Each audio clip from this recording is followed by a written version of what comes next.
Bienvenidos a su clase de reparación y mantenimiento. Gracias por conectarse. Vamos a iniciar con la actividad para este día. No sin antes, pues, leer el versículo de esta semana que nos enseña acerca de la palabra disciplina. Está en Proverbios 15:32. El que tiene en poco la disciplina menosprecia su alma, mas el que escucha la corrección tiene entendimiento. Bueno, tendríamos entonces esta meditación, ¿verdad? En torno a lo que es el vocablo de la disciplina, ¿verdad? Más que todo, tomando en cuenta, ¿verdad? Que la disciplina en esa forma la vemos como una corrección, ¿verdad? Algo que nos corrige lo que no estamos haciendo bien, ¿verdad? O que nos, podríamos decir hasta cierto punto, que nos obliga a hacer lo correcto, algo que nos obliga o nos dice hagamos lo correcto. Bueno, vamos a ir al tema del día de ahora. Cerraríamos con esta parte de los microprocesadores, con esta generación que se conoció como los Socket 7, ¿verdad? Y luego vino algo que se denominó el Super Socket 7. Intel no estuvo solo nunca en esta situación de estas generaciones, ¿verdad? Y se le pusieron a la par un par de compañías. La que tenemos en pantalla, ¿verdad? Algunos la pronuncian como Cyrix, otros la pronuncian como Cyrix, ¿verdad? Viniendo pues del inglés, pensaríamos más que es la segunda forma, la correcta de pronunciarla. Em, Esta empresa, ¿verdad? Se mantuvo unos años en el mercado de procesadores, pero después de estos modelos prácticamente se borró del mapa, ¿verdad? Ya no se volvió a ver. Ofrecieron microprocesadores similares a las capacidades de Intel usando un socket similar. Eran procesadores de 66 a 100 MHz, ¿verdad? Que tenían pues prácticamente las mismas capacidades de lo que era el AMD K6, que es el siguiente que viene por acá. Este fue el principal competidor, ¿verdad? De los microprocesadores Pentium, principalmente de los denominados MMX, ¿verdad? De Pentium, que recordemos que eran esos procesadores que ya iban pensando en que la computadora trajese los sistemas de multimedia. Ahora, este K6, ¿verdad? De hecho, por, al- por algunos considerado como superior al MMX de Intel, ¿verdad? O al Pentium MMX en cuanto a rendimiento, ¿verdad? Pero sí tenía el inconveniente del recalentamiento. En esta era, ¿verdad? Es donde los fabricantes de PC se dan cuenta de que estos dispositivos, al usarlos prolongadamente, generaban demasiado calor, lo cual se convertía en una amenaza, ¿verdad? Para que los transistores, los millones de transistores internos se quemasen.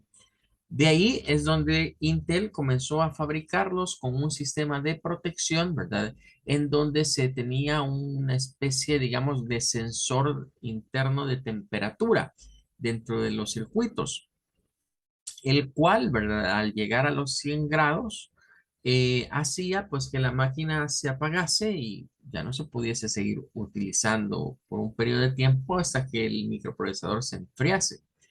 Esa característica no la incorporaron los señores de AMD. Y es allí donde muchas de estos K6, ¿verdad? Se terminaban quemando, ¿verdad? Digamos, sobrecalentamiento. Y también debemos mencionar que en este tiempo comenzó a surgir un término que hoy es muy común, ¿verdad? Que se conocía como el overclocking, que era configurar, ¿verdad? Las máquinas traían en su BIOS esa opción, digamos, para sacarle el jugo y exprimir la mayor capacidad que pudiese tener o que trabajase sobre la frecuencia, digamos, normal que el procesador tenía. Eh, Todo esto vino a hacer que la siguiente generación de procesadores cambiase, digamos, y ya no fuese similar, digamos, en características físicas a los que estamos viendo ahorita en pantalla. Se llega pues a otra generación, ¿verdad? En donde ya AMD cambia, ¿verdad? Y ya para lo que vendría siendo lo que es el Pentium 2, AMD cambió, ¿verdad? El nombre, ¿verdad? Ese que había traído de lo que, del K6, ¿verdad? Por un nombre que fuese más comercial, ¿verdad? Y surge un microprocesador que se llamó Athlon. Este procesador, ¿verdad? Llegó a ser muy famoso dentro de las plataformas de AMD. Eh, y claro, ¿verdad? Ellos intentaron, ¿verdad? Incluso adelantarse a la siguiente generación que Intel tenía. Hay algunas teorías, digamos, como de conspiración detrás de estos procesadores, ¿verdad? Donde se dice que AMD tenía espías metidos en Intel, ¿verdad? O que habían técnicos de Intel que filtraban información hacia AMD de los nuevos avances o las nuevas características que los microprocesadores de Intel iban a tener para así adelantárseles, ¿verdad? Y a crear un procesador que ya sabiendo lo que los otros iban a entregar, pues vamos a hacer algo que supere eso. No voy a esperar a que ellos lo fabriquen, ¿verdad? Y después nosotros querernos poner a la par, sino que cuando ellos lancen su producto estrella, pues nosotros ya les vamos a haber dado el adelanto. Esto de los nombres, de utilizar estos nombres comerciales, nombres de códigos, mantener a cierto secretismo en términos de lo que viene, es algo de lo cual se han plagado las empresas tecnológicas, ¿verdad?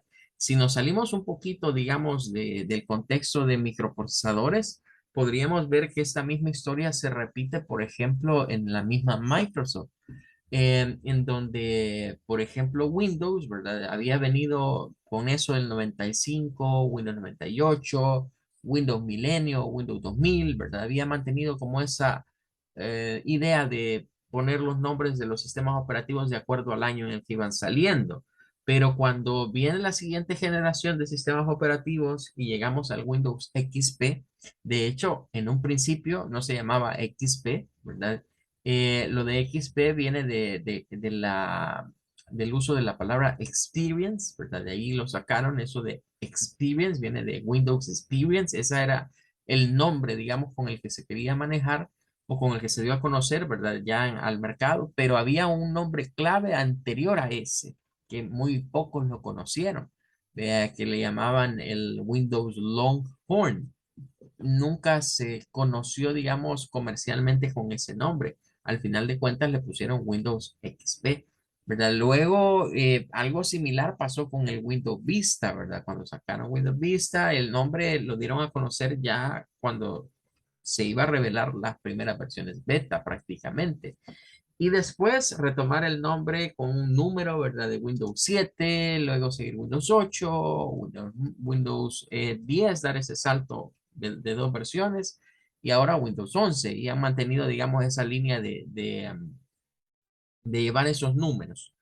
Eh, entonces, eso siempre como que se ha dado internamente, ¿verdad? Y podríamos mencionarlo en otro caso, ¿verdad? Podríamos retomar el ejemplo de Nintendo, por ejemplo, ¿verdad? Que eh, cuando comienza a hacerse famosa, ¿verdad? Con sus plataformas, el famoso NES, ¿verdad? O el Nintendo Entertainment System. Luego viene el SNES, ¿verdad? O el Super Nintendo que se le conoció. Y después, ¿verdad? Cuando iban a sacar el siguiente, ¿verdad? Como habían ahí algunas competidoras, ¿verdad? Ya con ellos en términos de las consolas, ya estaba Sega en el mercado, pero venía Sony, ¿verdad? Que prácticamente Sony trabajó junto con los señores de Nintendo, ¿verdad? Para proveer de ciertos aditamentos a la nueva versión de Nintendo, pero nunca cerraron sus tratos. Y Sony, pues teniendo en cuenta que ya había diseñado la mayor parte de la consola, ¿verdad? Que venía y que al final de cuentas los directivos de Nintendo los dejaron como ignorados, pues decidió sacar su propia consola. Y ahí es de donde sale el PlayStation. Em, el Nintendo 64, de hecho, ni siquiera se llamaba así. ¿verdad? Anteriormente a eso tenía otro nombre, ¿verdad? Igual pasó con la siguiente generación. Lo que conocimos como el GameCube tampoco se llamaba así. De hecho, le habían puesto y lo habían presentado en la I3, ¿verdad? Como el Nintendo Dolphin. Y después dijeron, no, iba a ser el Nintendo de nombre GameCube, ¿verdad? Entonces, eso se da mucho en estas empresas, ¿verdad? Correcto. Así es, el Dolphin, el nombre clave que tenían ellos y después le pusieron el otro, ¿verdad? Lo mismo les pasó con algunos de los Nintendos estos, como los Game Boy, ¿verdad? Similar. El, el punto de remencionar esto es darnos cuenta que sí existen estos problemas en términos o internos dentro de estas empresas, ¿verdad? Son competidoras, son rivales y de alguna manera u otra tienen que saber qué es lo que hace el otro para salirle adelante. Entonces, AMD había ganado en estas fechas o en estas generaciones un terreno muy grande a Intel. Vean, y lo había sabido canalizar en términos de ofrecer microprocesadores de, digamos, de un mejor desempeño que los de Intel y más baratos. Aquí es donde entonces Intel no se quiere quedar dormido en sus laureles y comienza a sacar versiones de una generación de procesadores que denominaron Celeron, que iban a la par de los Pentium, ¿verdad? Pero se consideraban procesadores de baja gama. Bien, eran procesadores que pues para una computadora básica más que suficiente. De hecho, actualmente Intel ha vuelto, digamos, a producir máquinas, ¿verdad? Laptop, por ejemplo, que traen procesadores Celeron y una nueva generación de procesadores Pentium, ¿verdad? Dentro de lo que son modelos de laptop, que son fuera, digamos, de las que hemos mencionado como los Core i3, Core i5, Core i7, ¿verdad? Como para mantener, ¿verdad? Eso de que, bueno, te ofrezco una laptop más accesible, ¿verdad? Pero te pongo un motor, ¿verdad? De menos capacidad para poder convertir, ¿verdad? Competir con lo que era su rival, ¿verdad? Sin embargo, ¿verdad? AMD pasó una crisis financiera, ¿verdad? Que durante un tiempo le caló bastante hondo, ¿verdad? Y ahí fue donde Intel, digamos, se supo como recuperar, ¿verdad?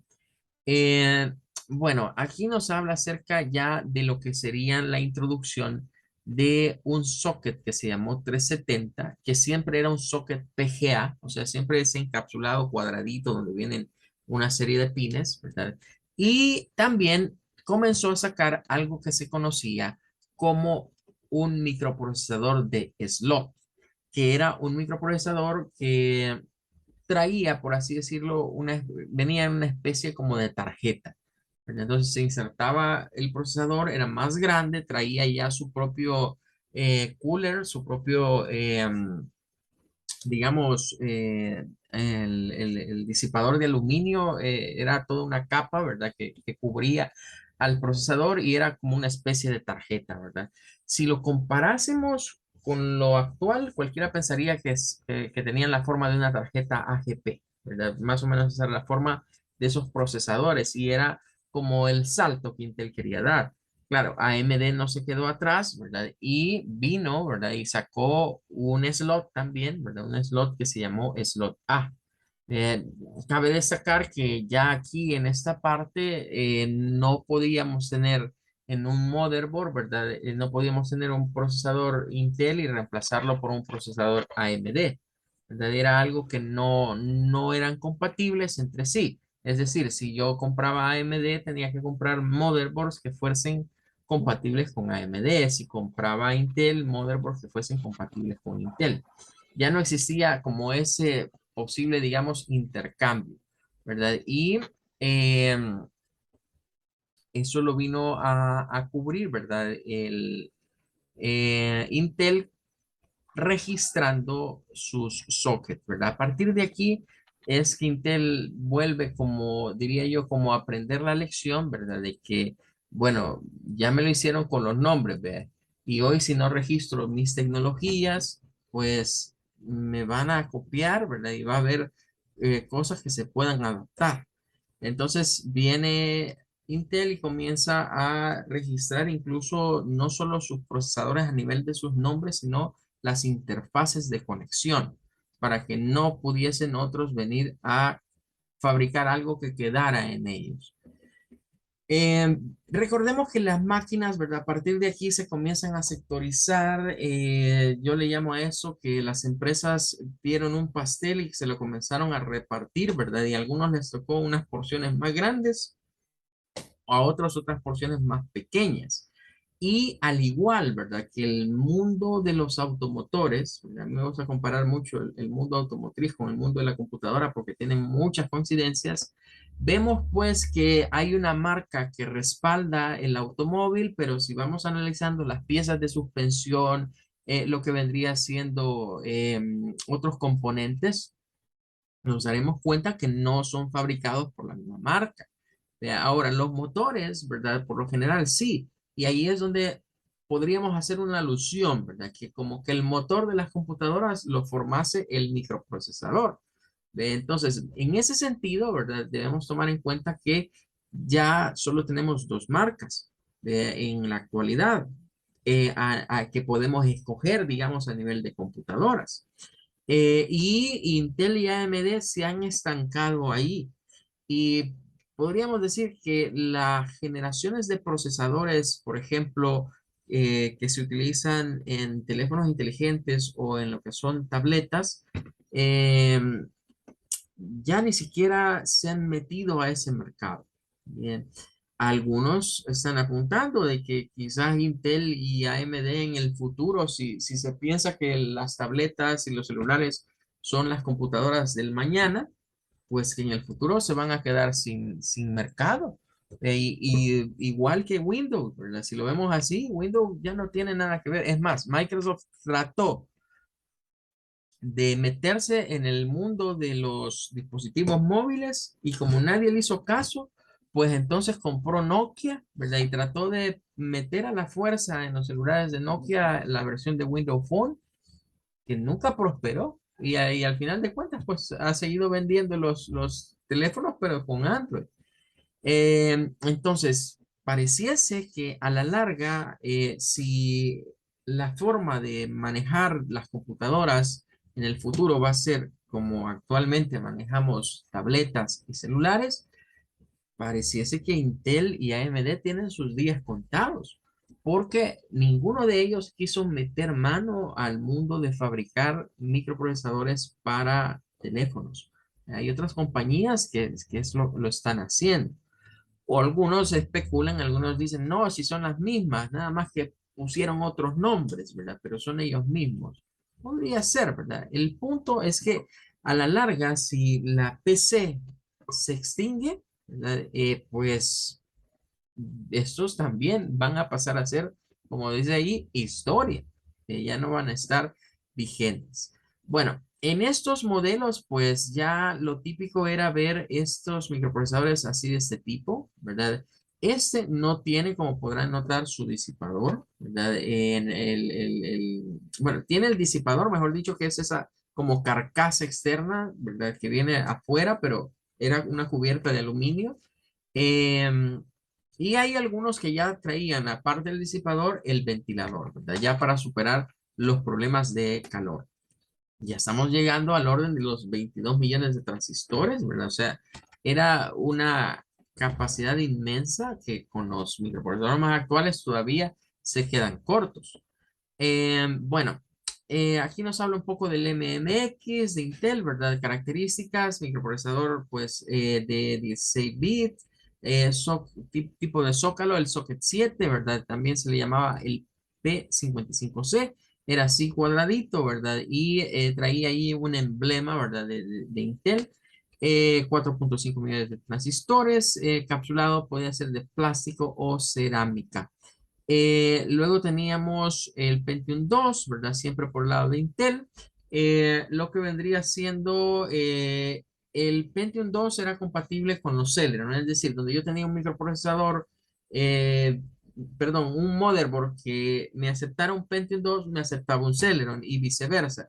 Es decir, Intel mantuvo esa idea. Bueno, si la persona quiere reducir costos, pues entonces que se fabrica el mismo motherboard y le quedan estos dos procesadores. Aquí es donde Intel y AMD comienzan a permitir, digamos, que otros fabriquen, bueno, de hecho AMD lo hizo primero que Intel, que otros que no fuesen ellos fabricasen motherboards, ¿verdad? Y comienzan a salir marcas de renombre hoy en día, ¿verdad? Que conocemos, como lo que vendría siendo ASRock, Asus, podemos encontrar ahí los VivoStar, los American Megatrends, todas estas compañías se dedicaron a hacer microprocesadores, ¿verdad? Perdón, motherboards para los microprocesadores de Intel o de AMD, ¿verdad? Hay una que también se volvió muy famosa en ese tiempo, que fue Soyo, y otras que fueron surgiendo. Algunas se han mantenido, otras han ido desapareciendo, ¿verdad? Luego nos habla acerca de lo que es el Pentium 2, ¿verdad? Ya el cambio, digamos, de lo que vendría siendo el tipo de encapsulado, ¿verdad? Que ya no es anterior como los anteriores, ¿verdad? Ya vendría siendo ese diseño como un slot, como una tarjeta prácticamente, ¿verdad? Que se insertaba en los motherboards. Eh, Traía pues ya otras capacidades, ¿verdad? Desde los 400 a los 600 megahertz, ya eran microprocesadores de mayor frecuencia de reloj. El Celeron, ¿verdad? Que se puso a la par de estos otros, era siempre de slot 1. Utilizaba también un socket 370. Eso era curioso porque realmente el Celeron era compatible con el Pentium 2, pero se hacía a través de una tarjeta. O sea, el socket original del Celeron era el socket PGA, el cuadradito, ¿verdad?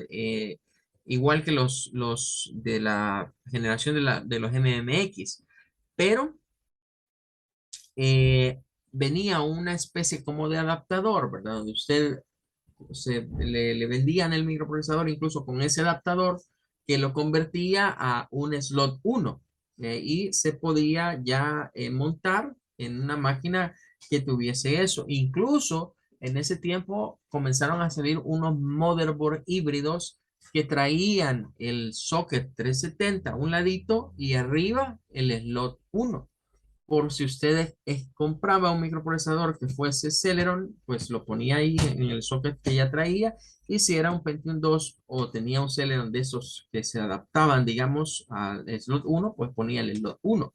Traían esas dos cosas, ¿verdad? Para que uno escogiese con cuál trabajar. Eh, este pues venía de 266 a 466, ¿verdad? Eran valores que en algunos momentos se equiparaban a los Pentium 2, en otros momentos no, ¿verdad? El Pentium 2 siempre fue un poco más rápido que ellos.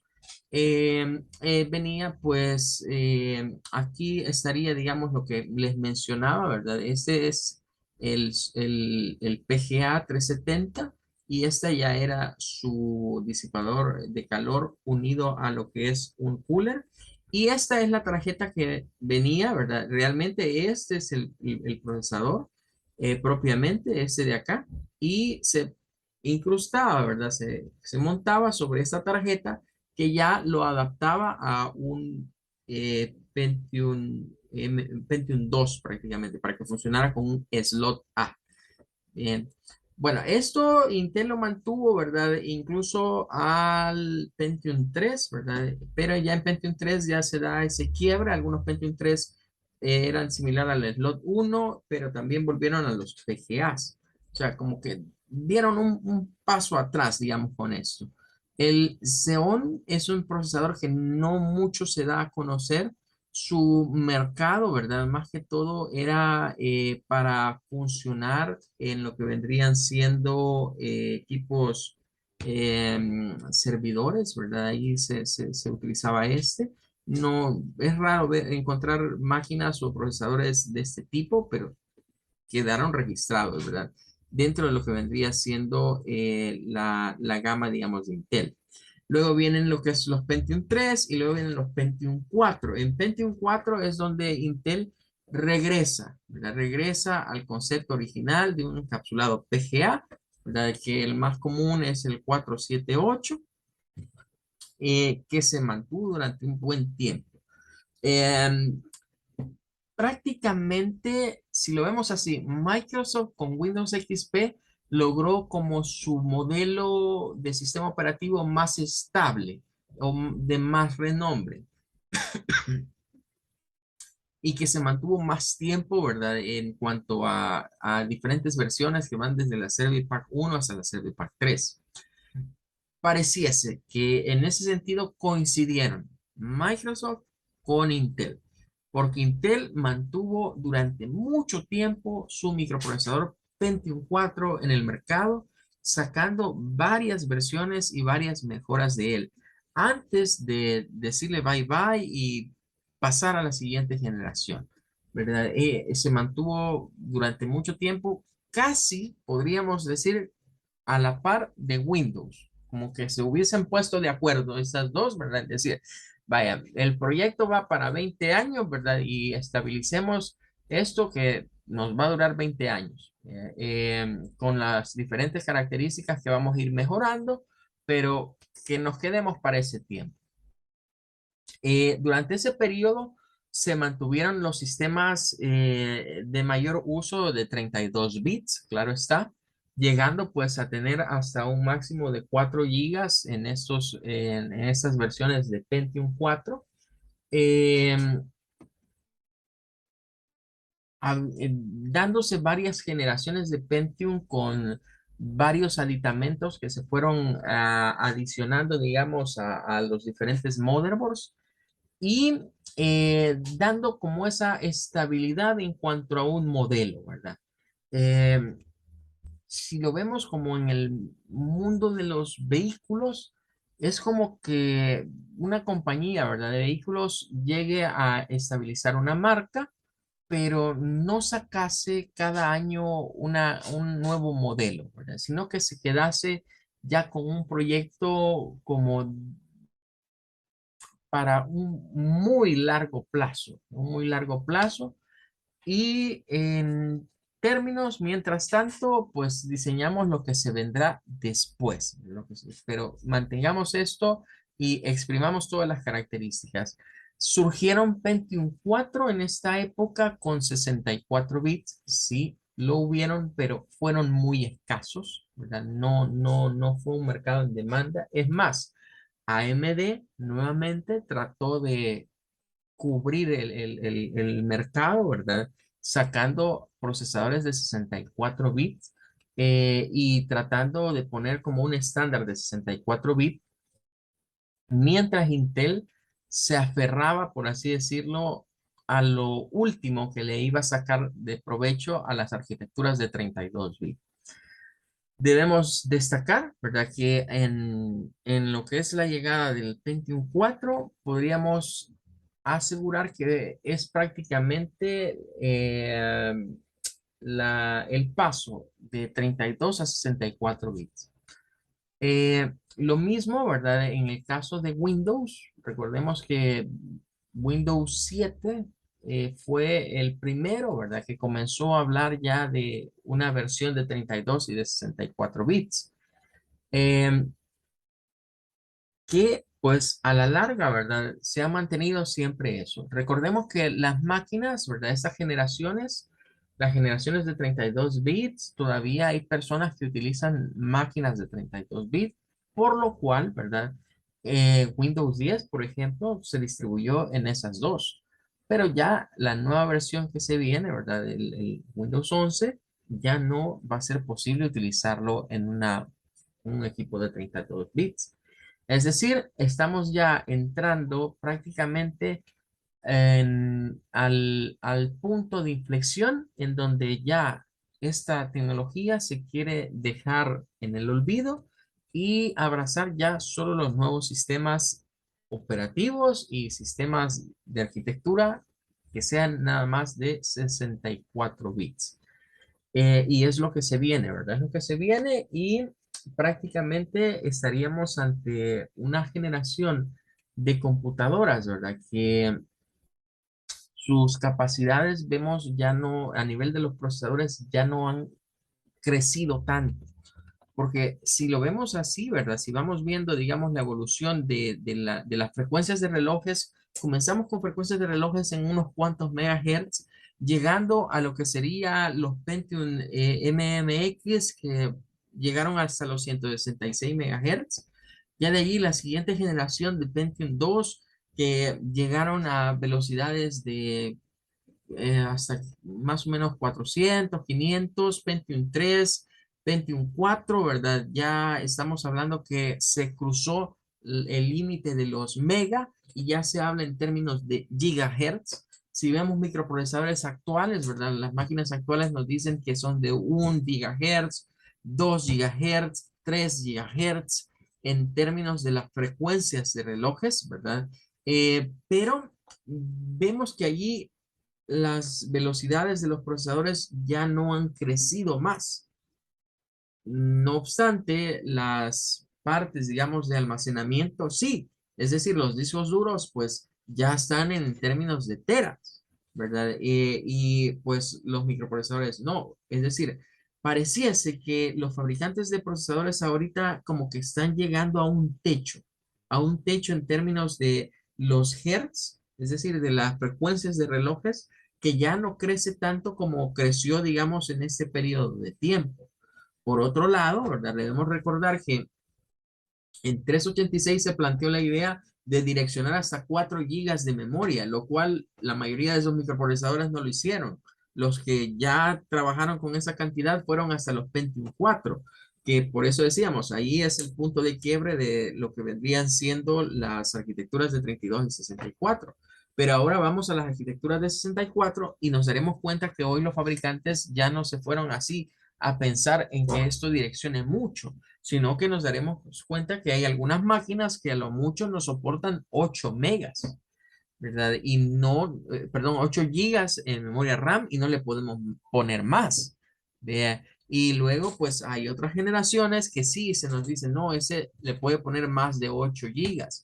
Esta le aguanta hasta 16. Y luego otras generaciones de procesadores que nos dicen, no, con este puede trabajar hasta 32 gigas de memoria RAM.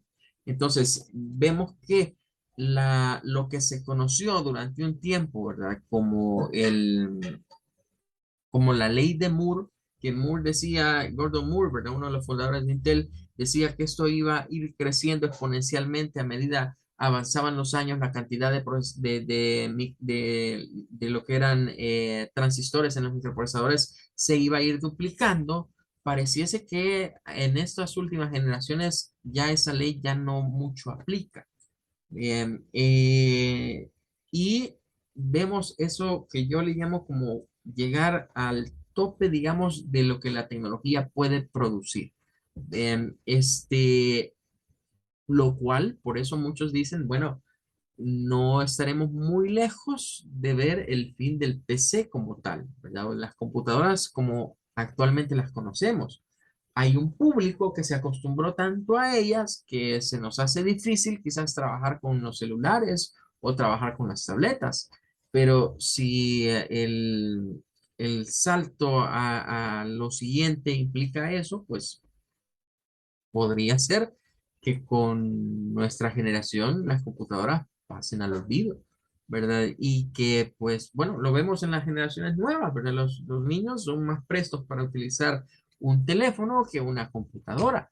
Vean, les gusta más pasar en una pantalla táctil, en una tableta, que en una computadora.